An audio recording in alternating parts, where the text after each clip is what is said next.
Hey everybody, welcome to etrailer.com. I'm Bobby, and today we're taking a look at the Yakima HangTight 4-bike rack hanging style rack here on the back of our 2017 Toyota RAV4. So guys, this is going to be a really nice way of getting 4 bikes on the back of your car without hopefully taking nearly as much room as you might start seeing for maybe a regular kind of 2-pole style design hanging style rack or even a 4-style platform rack. Let's go ahead and start taking a look at some of the features.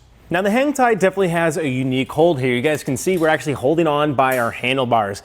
Now what's going to be really nice about this, you guys can see how much padding is actually going into effect here holding on our handlebars. So it's going to be a-okay to hold on to any kind of bike you throw up on here, which is definitely going to be excellent. So we're not going to be worried about any kind of carbon frame action getting deteriorated because Yakima has accounted for that. For our rear tire, we're being held on here by this little cradle. Now that is also adjustable as well, and we can start securing it here with this knob, but that can actually shift here a little bit if you need just to account for a little bit of spacing. You also do have just a little strap here that's going to be holding you in place to make sure that your tire's not swinging around. Now today we are working on the 4-bike version, as you guys can see. Now there is a 6-bike version as well. Now each of those are going to have a 37.5-pound weight capacity per bike. Now the one thing I will say to that too though, you do have the option to include your straight shot and Yakima's swing away version, which allows you to start doing some more hitch manipulation stuff, which is great. If you do start looking at that though, they do recommend that the 6-bike version can't actually utilize the swing away function, so do keep that in mind. So you might be wondering, how do we get this installed? Well, all we have to do is simply lift up our bike and set it inside our cradles here. You guys can go ahead and take a closer look and see that we actually do have a deep set V on there for both of those cradles, allowing ourselves to make sure that our handlebars are nice and secure, as well as the added padded strips to make sure that we don't have any damage being done to our handlebars. To back it off, all we have to do is simply press in on our levers on each side and start releasing it. One thing I like about this, and I kind of want to show it off before I take off the other section holding our rear wheel, is that this sits in here really well. So it's really stable. When I do get mounted up in there, I don't feel like it's going to fall down on me or it's swinging around. It stays nice and secure, which is great.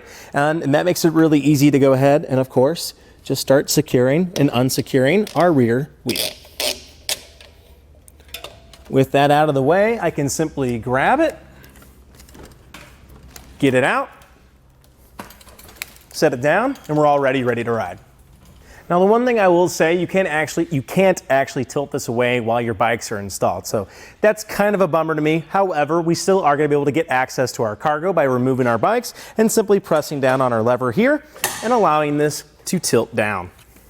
It's going to have a final resting place, and then we can move our way to our hatch, simply open it up. And that's going to let me have access to my coolers, bike helmets, anything I might need. Tons of space here to go ahead and relax. I really like how much space this actually affords me, which is very nice. So we've gone ahead and thrown it in reverse just to give you guys a look at your rear view camera. As you guys can see, you have plenty of room to actually see in the back when there's no bikes on there. Now do keep in mind, as you get 4 bikes loaded up, you're going to lose a lot of your visibility, but really nice when we don't have them on there, we're going to have no trouble backing up. So we can go ahead and start seeing a couple of our dimensions. We want to keep in mind the big one for me is going to be our clearance here. So we simply need to take from the ground here to the very end of our carrier. That's putting us at 13.5 inches there. Plenty of clearance in my mind. I don't think we're going to have any issues. And what's great, our bikes are sitting up well and out of the way, so we shouldn't have any contact with the ground. The big thing is going to be how much length we're adding to the back of our vehicle here today. And we are working with about 18 inches to the very end of here. And one thing I do want to keep in mind as well is how much we're actually adding to where our handlebars are going to be at. So you're looking at about 13.25 inches there right to your post. So the one thing I'll say, go ahead and just measure that distance between your handlebars and the end of your tire to go ahead and get a pretty accurate measurement with how much room you're going to be adding on to your vehicle. Do keep in mind you're adding a little bit of height here to your vehicle. Looks like you're adding about 13 inches to the top of the roof. So do keep that in mind when you're going through some drive-thrus or potentially pull it in your garage.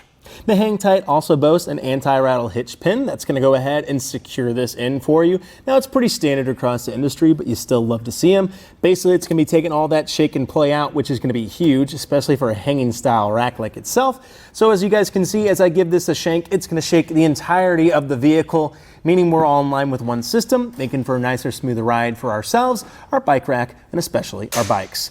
On the other end here too, you are seeing a locking cord. That's going to go ahead and allow you to secure this to your vehicle when you leave it unattended.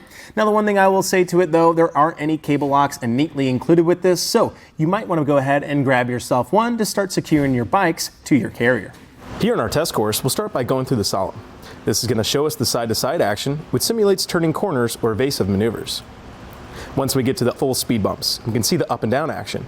This will be just like driving in and out of a parking lot, garage, or driveway. Once we get to the alternating speed bumps, we'll see the twisting action. This will simulate hitting a curb or pothole, or driving over uneven pavement. For me, I really like this style of rack. It's really cool, and I think it's definitely unique. I really like that we're getting up and away from the ground, which is excellent. And we're not really adding too much room here in the back of our vehicle, much like you might start seeing from your normal 4-style hangers. And again, I really don't think you can beat the capabilities that this guy allows you to carry.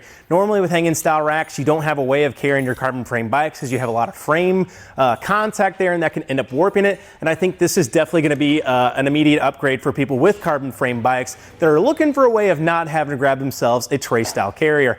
Otherwise, guys, I think that about does it for our look at the Yakima HangTight 4 bike rack carrier here on the back of our 2017 Toyota RAV4. I'm Bobby. Thank you for watching.